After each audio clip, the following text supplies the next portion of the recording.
I want something I've never told anyone.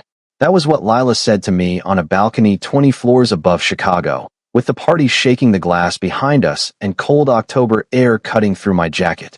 7 words. That was all I got. Then the balcony door slid open, 3 people stumbled out laughing, and the whole moment got stepped on before I even understood what it was. Lila pulled away from my ear like nothing had happened. 1 second she was close enough that I could feel her hair brush my cheek, and the next she was waving at some guy from the apartment upstairs like she had just been telling me she wanted another drink. I stood there with my hands on the metal railing, staring at her like an idiot. She looked at me once.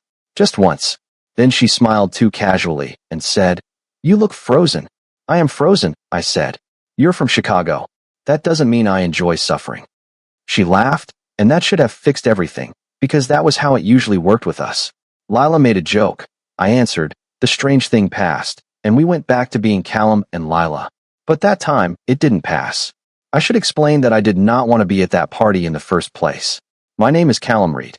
I was 31, living in an old brick apartment building in Chicago with pipes that complained every morning and an elevator that moved like it was thinking about retirement. I worked as a structural engineer, which meant I spent my days noticing cracks, shifts, weak points, bad loads, and all the tiny signs that something solid was not as solid as people thought. In my own life, I was not that sharp. Lila Collins lived 2 floors above me. 29, freelance illustrator, always with paint on one sleeve and a pencil tucked behind her ear like she had put it there 5 minutes ago and forgotten it for the rest of the day. We had known each other for 4 years. We met on a rainy train platform when her portfolio case burst open and half her sketches slid across the wet concrete. I helped her grab them before the wind took them under the tracks. She called me the least annoying stranger in Chicago, and somehow that became coffee, then dinners, then emergency calls, then the kind of friendship where you no longer knock before entering, unless one of you was mad. That week, I had been mad at everything. Work had been a mess. A project I had warned people about went sideways, 2 supervisors acted surprised, and I spent 3 days cleaning up a problem I had pointed out in writing. By Friday night, I planned to sit in my apartment, eat noodles straight from the container, and speak to no one. Lila had other plans. She showed up at my door in a green coat, holding my nicer shoes. "No," I said. "Yes," she said. "I'm not going." "You are absolutely going." I looked tired. "You always look tired. Tonight you'll look tired in public." That was Lila. She could push without making it feel like she was taking over. She knew when I needed quiet, and she knew when quiet had turned into hiding. So I went. I complained the whole cab ride, but I went. The party belonged to a friend of a friend in a glassy building near the river. Too many people, too much bass, too many lamps with bulbs that made everyone look better than real life. Lila knew half the room within 20 minutes. I knew the location of every exit. For the first hour, she kept checking on me from across the room. Not in a clingy way, just little looks. Eyebrows raised, asking if I was alive. I would lift my cup. She would roll her eyes. We had our own language by then, built from years of grocery runs, broken sinks, bad dates, missed trains, and those evenings when one of us sat on the other's couch and said nothing because saying nothing was better than saying the wrong thing. At some point, the music got louder, or maybe I just got tired of pretending I was enjoying it. Lila came up beside me, leaned close, and said, "Balcony, before you turn into a chair." I followed her out. The cold hit me first. Then the noise softened behind the glass. The city spread below us, wet streets flashing under headlights, the river dark between buildings, people moving around down there with no idea. I was about to have one sentence rearrange my whole head. Lila stood beside me with her elbows on the railing. Her cheeks were pink from the cold. A loose strand of hair kept blowing across her mouth, and she kept trapping it with her fingers. "This is better," she said. "Most things are better than that room. You're welcome, by the way. For dragging me here against my will. For preventing you from becoming a basement ghost. I live on the 6th floor. Emotionally, basement." I laughed because she was right, and because it was easy with her. It was always easy with her. That was the problem, though I did not know it yet. We talked about my bad week. Not in detail. She already knew the details because I had called her from the office stairwell on Wednesday and talked for 16 minutes while she listened and made soft, angry noises on my behalf. On the balcony, she just asked, "Still thinking about it?" "A little." "Liar." "Fine." "A lot." She nodded like she had expected that. "You did what you could." I hate when people say that. I know. That's why I waited until you couldn't escape. I turned toward her, ready with some dry answer, but she was not smiling anymore. That was when the air changed. Not in some dramatic way. There was no music swell. No perfect silence. The party was still thumping behind us. Somebody inside yelled over a song. A siren passed far below. But Lila looked at me differently, and for once I did not know what to do with it. She stepped closer because the music jumped louder behind the door. Her shoulder touched my arm. Then she leaned in, her mouth near my ear, and said those 7 words. I want something I've never told anyone. My hand tightened around the railing. What? I asked, but too late. The door opened, laughter spilled out, and the moment broke apart. After that, she was normal. Too normal. She introduced me to someone named Derek. She stole a cracker from a fancy tray and said it tasted like cardboard with ambition. She made fun of my stiff party posture. She found my coat before I even remembered where I had left it. In the cab home, she sat beside me and talked about a client who wanted a children's book Fox to look more financially responsible. I laughed at the right places, but I kept turning those 7 words around in my head. I want something. Something what? Something for me. Something with me. Something she had never told anyone. At our building, the lobby smelled like rain and old radiator heat. The elevator took forever, like always. We stood shoulder to shoulder, watching the numbers climb. You survived, she said. Barely. Don't be dramatic. You dragged me into a room full of strangers and lamps. Poor Callum. The elevator stopped at my floor first. I stepped out, then turned back. She had one hand on the door, holding it open. For half a second, I almost asked her. About the balcony. About the sentence. About the way she had looked at me. But she smiled and said, Sleep, Reed. So I nodded like a coward.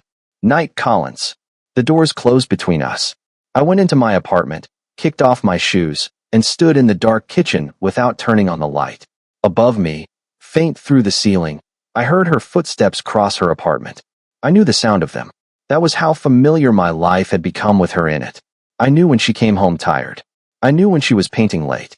I knew when she dropped something because there was always one sharp thud followed by silence. Then a text that said, Pretend you didn't hear that. I told myself the balcony meant nothing. Maybe she wanted a new job, a trip, a different life. Maybe she was about to confess she wanted to move away, or quit illustration, or buy one of those ugly little dogs she claimed to hate. But then I remembered the lasagna. 3 months earlier, after a rough site meeting, I came home so angry I could barely speak. Lila had shown up 20 minutes later with a foil-covered dish and no questions. She just put it in my oven, sat at my table, and drew in her sketchbook while I stared at the wall. When I finally said, I don't want to talk, she answered, Good. I brought food, not a courtroom. I remembered the night she fell asleep on my couch while I worked at the table. She said she was keeping me company because my apartment felt like a sad math cave. She had a deadline of her own, but she stayed until 2 in the morning anyway. I remembered a dinner in June, at that small place near Damon where she loved the lemon pasta. She looked at me across the table while I was telling some boring story about a bridge inspection, and for 1 second her face changed. Softened. Opened. Then she looked down too fast, and made a joke about my inability to describe anything without measurements. At the time, I thought I imagined it. Lying awake that night, I was not so sure. The ceiling creaked above me. Her apartment went quiet. I stared up at it like answers might leak through the plaster. Lila had been beside me for 4 years. So close she had become part of the shape of my days. The call after work. The spare key. The extra coffee. The voice in the hall. The person I trusted without thinking. And sometime in the dark, while the city kept moving outside my window, a thought landed so clearly I sat up in bed. Maybe Lila had been telling me for months. Not with one big confession. With everything else. And maybe I had missed it because I had called it friendship every time it felt like home. I did not go upstairs the next morning. That sounds simple, but it took more effort than I want to admit. I woke up after maybe 3 hours of sleep, still in the same clothes I had worn to the party, with my phone on my chest, and one thought sitting there like it had been waiting for me. Lila. Not Lila, my friend. Not Lila from upstairs who stole my hoodies when her apartment got cold. Not Lila who complained about my empty fridge like it personally disappointed her. Just Lila. And that was the problem. At 8:12, she texted me. You alive? I stared at it for almost a full minute before answering. Barely. You? She sent back a picture of her coffee mug beside a plate with half a burned bagel on it. Thriving. Normal. Easy. Nothing strange in it. I told myself that was proof I had imagined the whole thing. Maybe she really had been about to say she wanted something simple. A vacation. A change. A new couch. Lila was always saying things dramatically and then acting like everyone else was weird for reacting. But my brain would not let go of the way she had leaned in. I spent Saturday doing nothing useful. I cleaned my kitchen even though it was already clean. I opened my laptop and closed it again. I went downstairs to grab coffee and walked past the elevator 3 times like her floor might call me up by accident. It didn't. Around noon, she texted again. Soup tonight. I made too much. That was normal too. We did that all the time. One of us made too much food. The other one showed up. No invitation needed beyond one line. Usually I would have answered yes before thinking. Instead, I typed, deleted, typed again, then finally sent. Can't tonight. Work stuff. It was a lie. A small one, but still. 3 dots appeared. Disappeared. Appeared again. Then she wrote. Okay. Don't become a spreadsheet. I smiled at that, but it bothered me. Not the joke. The space under it. She had noticed something. Of course she had. Lila noticed everything when it came to me, even when I was pretending there was nothing to notice. On Sunday, I went for a walk along the river because staying inside made the ceiling feel too close. The air had that sharp fall smell, wet leaves and exhaust and coffee from every corner place with fogged-up windows. Couples passed me in coats, holding hands like it was nothing. I hated that I noticed. I kept remembering things out of order. Her hand on my shoulder when my mother called with bad news about my uncle's surgery. The way she knew I hated people asking, "Are you okay?" So she would ask, food or silence, instead. The night I fixed her loose shelf and found a drawing of me tucked between 2 pages on her desk. She had snatched the sketchbook away and said, "Don't look so proud. You have an easy face to draw." I had laughed. I had not asked why she had drawn me sitting at my kitchen table, one hand in my hair, looking tired in a way only someone close would notice. By Monday, I knew I was not only thinking about her feelings. I was thinking about mine. That was harder, because once I let myself look at it straight, I saw how careful I had been. I knew how she took her coffee when she was working, how she drank tea when she was worried, how she painted faster when she was trying not to talk, how she got quiet before saying something important. I knew which side of the couch she liked. I knew she hated being called talented by clients who paid late. I knew she wore yellow when she wanted to feel braver than she felt. I knew too much to pretend I had not been paying attention. And maybe I had hidden it inside the word friendship because friendship was safe. Friendship did not ask me to risk the person I called when my day collapsed. Friendship did not make me stand in front of her door with my pulse acting stupid. Tuesday evening, I finally went upstairs. The elevator smelled like someone's takeout and old metal. I watched the numbers climb and almost hit my own floor again. Then the doors opened. Lila's hallway was warmer than mine. Her door had a small paint smudge near the handle from a year ago, when she had carried a wet canvas in one hand and groceries in the other and refused help until she dropped the oranges. I knocked. For once, I did not just use my key. There was a pause, then footsteps. The door opened, and Lila stood there in gray sweatpants, bare feet, and an old white shirt with blue paint near the collar. Her eyes moved over my face. "Oh," she said. "Hey. Hey." Neither of us moved. Behind her, I could smell acrylic paint and peppermint tea. Her apartment looked like she had been arguing with it. 3 canvases leaned against the wall, all turned away. Brushes sat in a jar by the sink. A blanket was twisted on the couch. She had been painting too much, which meant she had been thinking too much. "You can come in," she said. I stepped inside. She closed the door but stayed near it, like she needed the option to open it again. I looked at the canvases. "Busy week." Something like that. "Lila." She looked down at her hands. There was dried green paint on her thumb. I took a breath. "What were you going to say on the balcony?" Her mouth tightened. Then she gave a small laugh that did not sound like her. "Wow. Right to it." I've been trying not to be right to it for 3 days. I was probably just being dramatic. "No." She looked at me then. I kept my voice as even as I could. "You can tell me it's none of my business. You can tell me you changed your mind. But don't tell me I imagined it." For a second, she looked tired. Not annoyed. Not trapped. Just tired in a way that made me hate myself a little for missing it before. She walked past me to the kitchen and picked up her mug, then set it back down without drinking. "I shouldn't have said anything," she said. "That's not an answer. It's the easiest one I have." I moved closer, but not too close. Was it about me? Her eyes shut briefly. That was answer enough. I nodded, even though my chest had gone tight. How long? Callum. How long? She leaned back against the counter. 7 months. Around there. 7 months. I actually looked away, because hearing it out loud made every memory line up too fast. The lasagna, I said. She frowned. What? When I had that terrible week in July. You brought dinner and sat with me for 2 hours. That's not proof of anything. You were miserable, and your fridge had mustard and 1 lime in it. The drawing on your desk. Her face changed.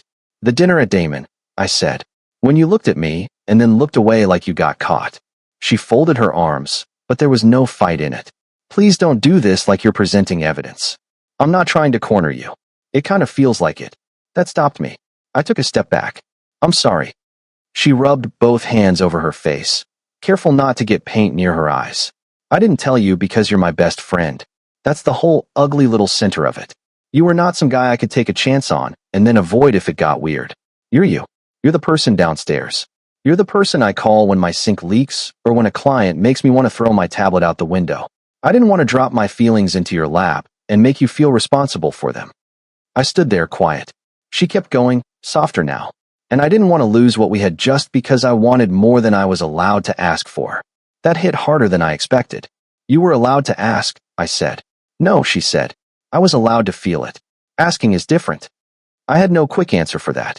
Maybe because she was right.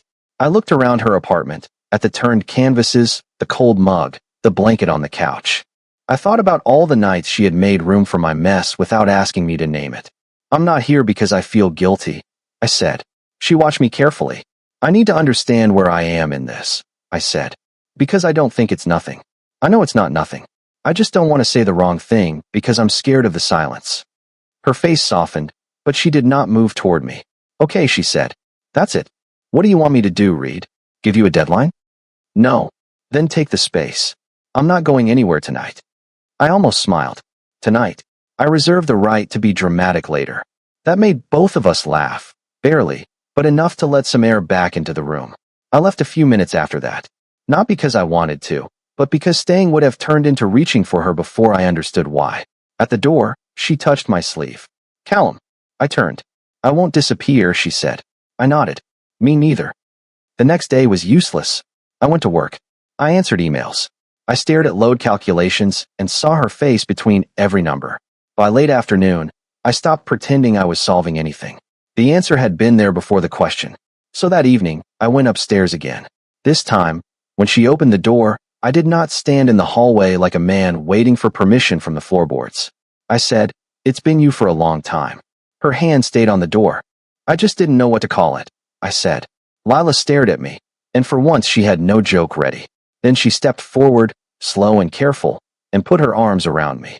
I held her like I had held her 100 times before, except nothing about it felt the same. Or maybe that was wrong. Maybe it felt exactly the same. Just finally honest. Our first real date should have been simple. That was what I told myself, anyway. Lila and I had eaten together more times than I could count. We had ordered noodles on my couch, split grocery store cake with forks straight from the plastic box, sat across from each other in tiny restaurants while one of us complained about work and the other stole fries. We knew how to be at a table together. But that Friday night, when I picked her up from 2 floors above mine like we did not share the same broken elevator, everything felt slightly off in a way that made both of us nervous. She opened her door wearing a black sweater, dark jeans, and small gold earrings I had seen before, but somehow noticed for the first time. I just stood there. She narrowed her eyes. Don't make it weird. I'm not. You're making it weird with your engineer face. I don't have an engineer face. You look like you're checking me for code violations. I laughed, and that helped. You look nice. Her expression changed for half a second, like the compliment had landed somewhere she had not prepared for. Then she said, "Thank you. You look less tired than usual." Romantic. I'm easing into it. We took the elevator down together, standing shoulder to shoulder like always, except this time my hand kept brushing hers, and neither of us knew what to do with that. In the lobby, I finally reached for her fingers. She looked down at our hands, then up at me, and smiled like she was trying not to smile too much. The restaurant was a small Italian place on a corner where the windows steamed up from the kitchen. I had picked it because it was not one of our usual spots. That seemed important, though I could not have explained why. Maybe I wanted proof we were doing something new and not just renaming what we already had. The host sat us at a table near the wall. Lila took off her coat.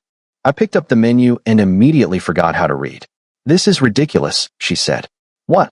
"You know my coffee order, my lock code, my worst client stories, and the fact that I cried during that documentary about the old man restoring clocks. You said your eyes were tired. And now you're acting like you need conversation starters." I set the menu down. "Fine. What do people talk about on first dates?" "I think they ask about siblings, jobs, hobbies." "Do you have siblings?" "No." "Interesting. What do you do for work?" "I draw emotionally complicated animals for people who pay late." "Sounds hard." "It is. And you?" I stare at concrete until it confesses. She laughed so hard the couple beside us glanced over, and suddenly it felt normal again. Not exactly the old normal, but close enough to breathe. After dinner, we walked 3 blocks in the cold because neither of us wanted to go home yet. She slipped her hand into mine without making a show of it. Her fingers were cold. I put both our hands in my coat pocket, and she bumped her shoulder against me. "Look at you," she said. "What?" "Capable of learning." Slowly. Very slowly. That became the rhythm of the next couple weeks. Careful, warm, and a little awkward in the best way. Her mug appeared in my cabinet. Not because we discussed it. She left it after spending the night on my couch while I worked late, and I washed it and put it beside mine. The next morning she opened the cabinet, saw it there, and got quiet. "You kept it here," she said. "You use it here." That's a dangerous level of logic. I started buying the tea she liked, the one that smelled like mint and something floral I pretended not to notice. She left a book on my side table, then a hair clip on the bathroom sink, then a charger in my kitchen outlet. Every object felt small until I realized my apartment was slowly learning her. She came down after work with paint on her wrist and her laptop under her arm. I brought dinner upstairs when she had deadlines. Sometimes we kissed in the hallway like teenagers with rent. Sometimes we sat on the couch with our knees touching and said nothing because we already knew silence was part of us. The strange thing was that being close did not scare me as much as I expected. What scared me was how easy it was. Like we had stepped through a door and found out the room had been furnished for years. Still, we had to learn the new rules. One night, at a rooftop gathering for someone from my office, I learned that faster than I wanted to. Lila came with me because she said I should not be trusted alone at social events. She wore a long coat and red lipstick, and I kept losing my train of thought whenever she looked at me. Everything was fine until Sophie from my office came over. Sophie was friendly. Too friendly, maybe, but not in a way I had ever thought about. She worked in project coordination, asked smart questions, and laughed at dry comments most people missed. We ended up talking near the outdoor heater about a building delay that had made everyone's week miserable. When I looked over, Lila was standing near the drinks table, holding a paper cup with both hands. She was talking to someone, but her eyes flicked toward me once, then away. I knew that look now. It was not anger. It was not accusation. It was more like she had caught herself feeling something she did not want to admit. On the cab ride home, she stared out the window. I waited until we turned onto our street. "You got quiet." "I'm tired." "Lila." She sighed. "Don't do the voice." "What voice?" "The calm one. The one where you already noticed the thing, and now you're making room for me to say it." I almost smiled. That sounds like a useful voice. It's annoying. "Were you bothered by Sophie?" She looked at me then, embarrassed and defensive at once. "No." "Okay. Maybe." I nodded. She groaned softly and leaned her head back against the seat. "I hate this. I hate being that person." "You're not that person." I got weird because a pretty woman from your work laughed at something you said. She laughs at everyone. It's an office survival skill. That does not help. I reached for her hand on the seat between us. "I'm glad you told me." "I barely told you. You told me enough." She looked down at our hands. "I don't want to become difficult." "You're not difficult. You're new at this with me." "I am too." That made her quiet in a different way. When we got out of the cab, she did not let go of my hand in the lobby. She kept holding it in the elevator too, even when Mrs. Alvarez from the 3rd floor got on with her little cart and looked at our joined hands with open interest. "Oh," Mrs. Alvarez said. Lila lifted her chin. "Evening." Mrs. Alvarez smiled like she had just watched the ending of a show she had been following for years. After that, holding hands stopped feeling like a secret test. It became something we just did. For a while, it was good. Not perfect. Real. Better than perfect. Then, one Thursday night, I heard something above me. At first, I thought Lila had dropped the canvas. There was a sharp sound, then footsteps, then nothing. I was at my kitchen table with a set of drawings spread out in front of me, but I stopped working and listened. A minute later, I heard her voice through the ceiling. Not words, just the shape of it. Tight. Shaking. I texted her. You okay? No answer. I waited 2 minutes, then 3. I called. It rang out. That was enough. I went upstairs without thinking about shoes, wearing socks on the cold hall floor. When I knocked, no one answered at first. Lila, I said through the door. A lock turned. She opened it with red eyes and her phone in her hand. For a second, neither of us spoke. Then she looked down like she hated that I could see her this way. It's my dad, she said. I stepped inside and closed the door behind me. Her apartment was half lit. A mug sat on the floor near the couch, tea spilled across the boards. Her phone screen was still glowing. She looked smaller than she had an hour ago, wrapped in a cardigan, one hand pressed against her stomach like she was holding herself together. What happened? She swallowed. He's been sick. I knew there was something going on, but they were waiting on more tests. My mom called. It's serious. He needs treatment in Madison, and they want him there as soon as they can schedule it. How long have you known? Her face twisted with guilt.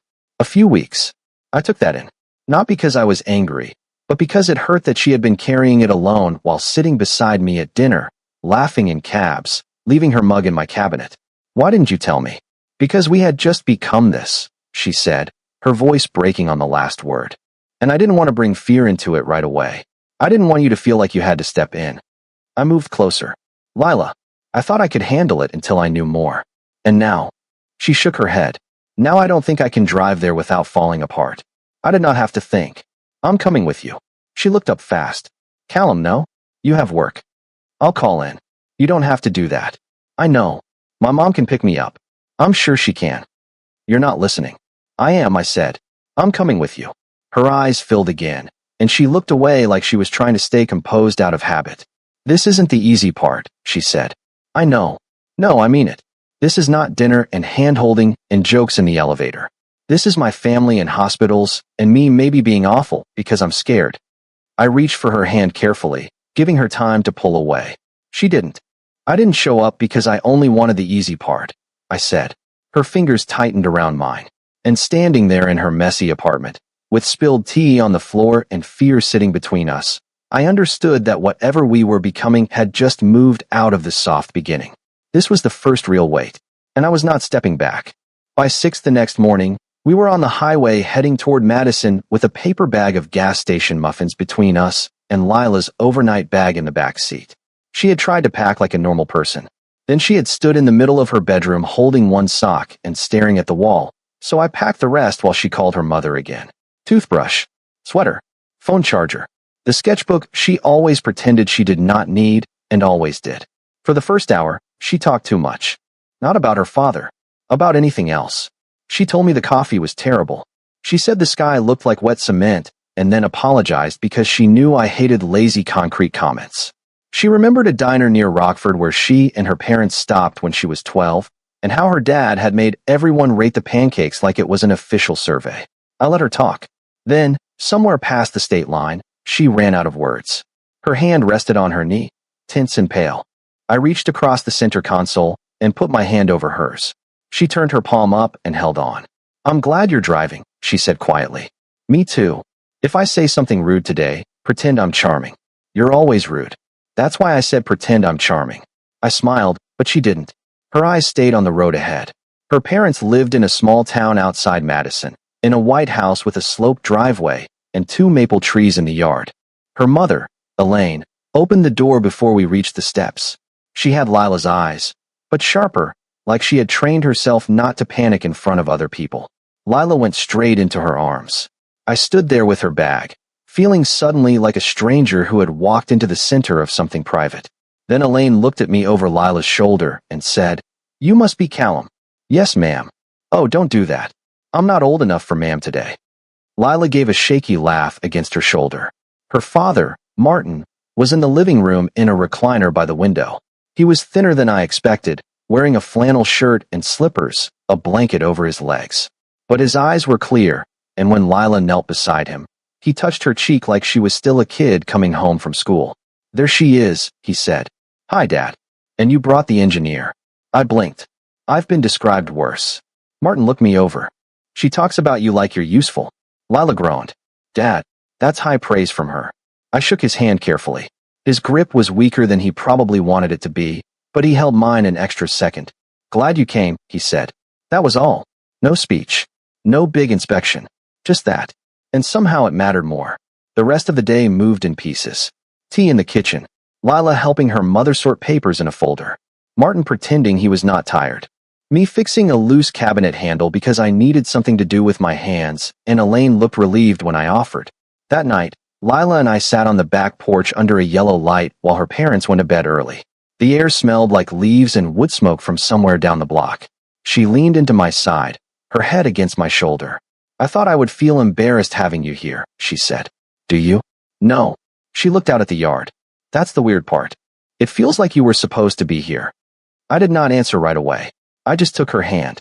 The appointment was the next morning. The waiting room had bad coffee, plastic chairs, and a television mounted too high on the wall with the sound off. Elaine sat straight-backed with her purse in her lap.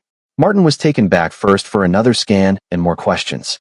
Lila sat beside me with her hands locked together so tightly her knuckles looked white. I wanted to say something helpful.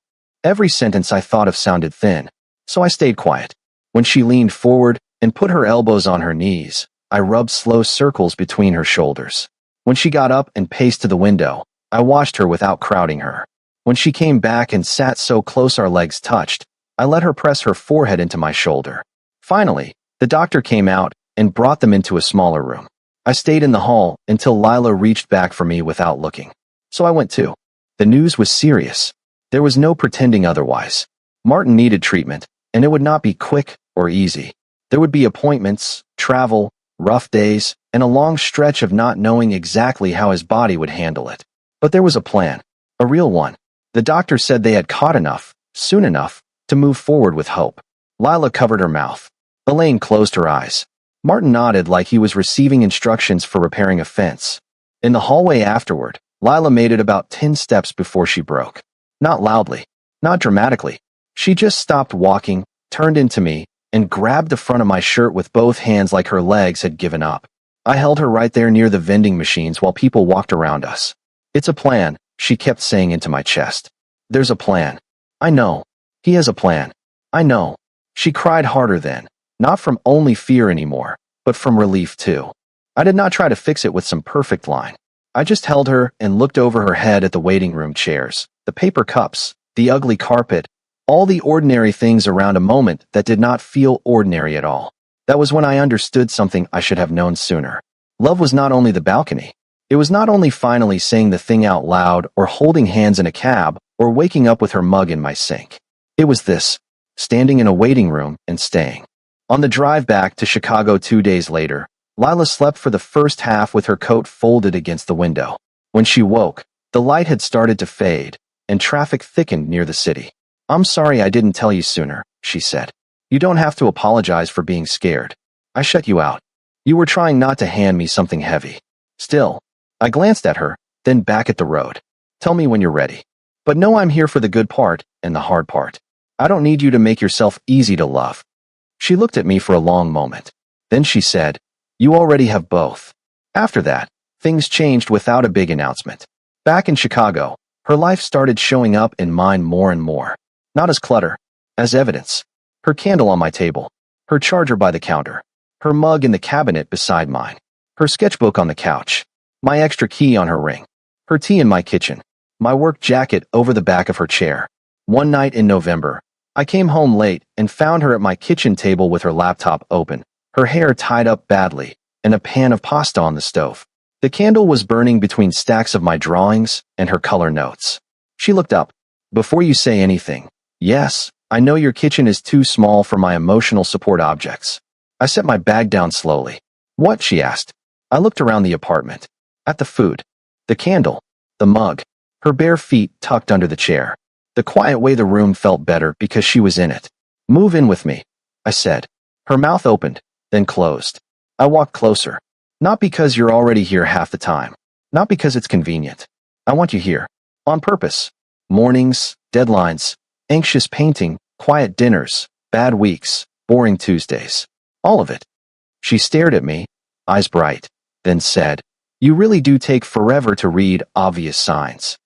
"I'm improving. Slowly. Very slowly."